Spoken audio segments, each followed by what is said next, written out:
জয় মা তারা, জয় শিবশম্ভু। নমস্কার বন্ধুরা, 2025 ফলহারিণী অমাবস্যা ও শ্রী শ্রী ফলহারিণী কালী পুজোর বিশেষ মুহূর্তে এক মুঠো লবণ ছড়িয়ে দিন বাড়ির ঠিক এই স্থানে। এক মুঠো লবণের সঠিক প্রয়োগে অমাবস্যা তিথিতে বাড়ির সকল প্রকার বাস্তুদোষ, অশুভ শক্তি যেমন নাশ হবে, তেমনি গ্রহদোষ খণ্ডন হবে, আর্থিক অভাব অনটন দূর হয়ে সংসারে আসবে অপার সুখ সৌভাগ্য, আর্থিক শ্রীবৃদ্ধি হবে। বন্ধুরা, ফলহারিণী কালী পুজো 2025-এর পূর্ণাঙ্গ সময়সূচি পর্বের শুরুতে আমরা প্রদান করব, তারপর ধীরে ধীরে মূল পর্বে প্রবেশ করব। বন্ধুরা, সিংহরায় ডোরবেলে সনাতনী বার্তার নতুন আরও একটি পর্বে আপনাদের সকলকে স্বাগত জানিয়ে পর্বটি শুরু করছি। আশা রাখি সকলে ঈশ্বরের কৃপায় ভালো আছেন। 2025 শ্রী ফলহারিণী কালী পুজো পড়ছে 26শে মে সোমবার, 11ই জ্যৈষ্ঠ। অমাবস্যার তিথি শুরু হচ্ছে 26শে মে দুপুর 12:13 থেকে। অমাবস্যা তিথি শেষ হবে 27শে মে মঙ্গলবার সকাল 8:32। তাই তিথির বিচারে অমাবস্যার নিশি পালন 26শে মে সোমবার, 11ই জ্যৈষ্ঠ। ফলহারিণী অমাবস্যা ও কালী পুজোয় যে কাজগুলি করলে খুব দ্রুত মনস্কামনা পূর্ণ হয় এবং সংসারে সুখ সৌভাগ্য আসে, সেগুলি সম্পর্কে এবারে আপনাদের বিশদে জানাচ্ছি। বন্ধুরা, প্রতি বছর জ্যৈষ্ঠ মাসের অমাবস্যা তিথিতে ফলহারিণী রূপে পূজিতা হন মা কালী। সে কারণে এই পুজোকে ফলহারিণী কালী পুজো বলা হয়। আর জ্যৈষ্ঠের অমাবস্যাতে যেহেতু এই পুজো হয়, তাই জ্যৈষ্ঠ অমাবস্যাকেও ফলহারিণী অমাবস্যাই বলা হয়। ফলহারিণী কথার অর্থই হল ফল হরণকারী। ফল হারিণী রূপে আত্মা শক্তি মহামায়া কালী সব অশুভ ফল হরণ করেন। প্রচলিত বিশ্বাস অনুসারে এই তিথিতে মা কালীর পুজো করলে অশুভ কাজের ফল নাশ হয় এবং শুভ ফল লাভ হয়। শাস্ত্রমতে ফলহারিণী অমাবস্যার বিশেষ মাহাত্ম্য রয়েছে। মনে করা হয় এই দিনে স্বয়ং দেবী ভক্তের মনে সাধ পূরণ করার জন্য মর্তে নেমে আসেন। এদিন দেবীকে নানা গ্রীষ্মকালীন মরশুমি ফল দিয়ে পুজো করার বিধি আছে। এদিন ফুলের বদলে ফল দিয়ে কালী মূর্তিকে সাজানো হয় বিভিন্ন মাতৃপীঠে। ফলহারিণী কালী পুজোয় মনের ইচ্ছে পূরণ করার জন্য বিশেষ পুজো করা হয়। এদিন দেবীকে সবচেয়ে প্রিয় ফলটি নিবেদন করে পুজো দিতে হয়। পুজোর পর ওই নির্দিষ্ট একটি প্রসাদী ফল বাড়িতে এনে রেখে দিন। 1 বছর আর ওই ফল আপনি খেতে পারবেন না। 1 বছরের মধ্যে মনস্কামনা পূর্ণ হলে ব্রতী প্রসাদী ফল গঙ্গায় ভাসিয়ে দিন।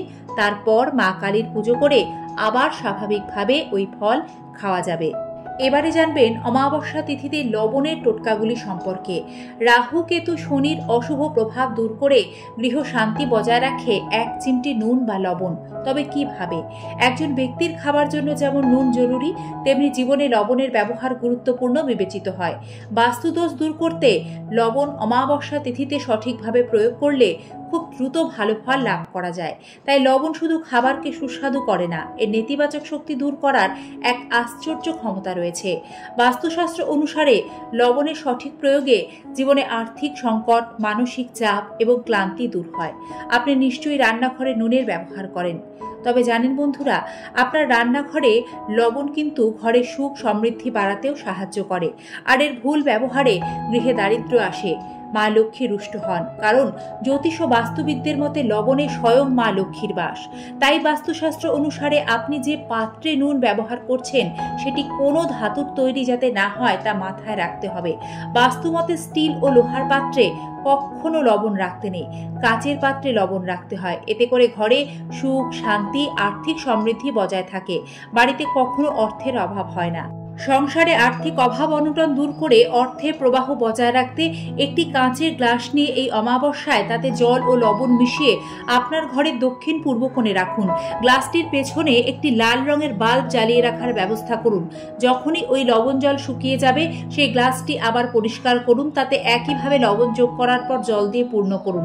এটি সপ্তাহে শনি ও মঙ্গলবার পরিবর্তন করুন। এতে করে অর্থনৈতিক সচ্ছলতা বজায় থাকবে, আর্থিক অভাব অনটন দূর হবে। মানসিক চাপ থাকলে এই অমাবস্যা তিথিতে সকালে স্নানের জলে 1 চিমটি নুন মিশিয়ে স্নান করুন। এতে মানসিক অবসাদ, শারীরিক ক্লান্তি দূর হবে। এটি অমাবস্যা তিথিতে শুরু করে সপ্তাহে যে কোনো 2 দিন নিয়মিত করতে থাকুন। তবে সপ্তাহে রবি ও বৃহস্পতিবার বাদ দিয়ে লবণ জলে স্নান করবেন। বাড়িতে যদি কেউ দীর্ঘদিন অসুস্থ থাকে, তার বিছানার কাছে একটি নুন ভর্তি কাঁচের বোতল রাখুন। প্রতি সপ্তাহে তা পরিবর্তন করুন। 1 চিমটি সৈন্ধব লবণ অসুস্থ ব্যক্তির ওপর 7 বার নিক্ষেপ করে তা কোনো জলে ভাসিয়ে দিন। এতে ওই ব্যক্তির মধ্যে উপস্থিত নেতিবাচক অশুভ শক্তি দূর হবে এবং তার রোগ প্রতিরোধ ক্ষমতাও বৃদ্ধি পাবে। বন্ধুরা, আমাদের বাড়ির বাস্তুদোষ সবচেয়ে বেশি তৈরি হয় বাথরুম থেকে। সে কারণে বাস্তুবিদরা বিধান দেন অমাবস্যা তিথিতে বাড়ির বাথরুমে সামুদ্রিক লবণ একটি কাচের পাত্রে রাখুন এবং বাথরুমে অবশ্যই নীল রঙের বালতির ব্যবহার করুন। এতে করে ঘরের নেতিবাচক শক্তি দূর হয়, বাস্তু দোষ খণ্ডন হয়, বিশেষ করে রাহুর দোষ খণ্ডন হয়, ঘরে সুখ শান্তি বজায় থাকে। বন্ধুরা, আরও কয়েকটি চমৎকারী টোটকা যা এই অমাবস্যায় লবণ বা নুন দিয়ে করবেন সেগুলি হলো, বাস্তুদোষের কারণে ঘরে নেতিবাচক শক্তি আসে, আর এই বাস্তুদোষের কারণেই একজন ব্যক্তি জীবনে অনেক চেষ্টার পরেও দেখবেন কিছুতেই তার সংসারে আয় উন্নতি হতে চায় না। জ্যোতিষ ও বাস্তুবিদদের মতে সে কারণে কখনোই মাটিতে লবণ ফেলতে নেই। নিজের অজান্তেও যদি মাটিতে কখনো লবণ পড়ে যায় তাহলে মা লক্ষ্মীর কাছে ক্ষমা চেয়ে নেবেন, কারণ মাটিতে লবণ পড়ে যাওয়া শুভ লক্ষণ নয়। এটি করলে চন্দ্র শুক্র দুর্বল হয়, ঘরে চরম দারিদ্র্য দেখা যায়। এই অমাবস্যা তিথিতে একটি লাল কাপড়ে কিছুটা লবণ রেখে সেই লাল কাপড়টি পুটুলি করবেন এবং সেই পুটুলিটি বাড়ির প্রধান দরজায় ঝুলিয়ে দেবেন। এতে নজর লাগার দোষ থেকে মুক্তি পাওয়া যায়, গৃহে শুভ শক্তির আগমন ঘটে। এবং অবশ্যই এই ফলহারিণী অমাবস্যার দিন আপনারা প্রত্যেকেই বাড়ির ঘর মোছার জলে একটু লবণ মিশিয়ে ঘর মুছবেন। এতে করে ঘরে নেতিবাচকতা বাস্তুদোষ খণ্ডন হয়। বন্ধুরা, এই কাজটি অমাবস্যা তিথিতে শুরু করে সপ্তাহে রবি ও বৃহস্পতিবার বাদে প্রত্যেক দিনই করবেন। এতে করে ভালো ফল লাভ করবেন। বন্ধুরা, জ্যৈষ্ঠ মাসের অমাবস্যায় ফলহারিণী কালী পুজো ও এই নিয়মগুলি পালন করলে মায়ের আশীর্বাদে অর্থ লাভ হয়, যশ লাভ হয়, পেশাগত জীবনে উন্নতি হয়, সংসারে সুখ শান্তি বজায় থাকে, এমনকি ছাত্রছাত্রীদের বিদ্যা লাভের পথের বাধা দূর হয়। দেবী ফলহারিণী আমাদের যাবতীয় অশুভ কর্মফল হরণ করে মোক্ষ ফল দান করেন। মায়ের কাছে প্রার্থনায় জানাই সকলের জীবনের বাধা বিপত্তি দূর হয়ে আসুক, অপার সুখ সৌভাগ্য। ধন্যবাদ সম্পূর্ণ পর্বটি দেখার জন্য। সাথে থাকবেন, ভালো থাকবেন। নমস্কার।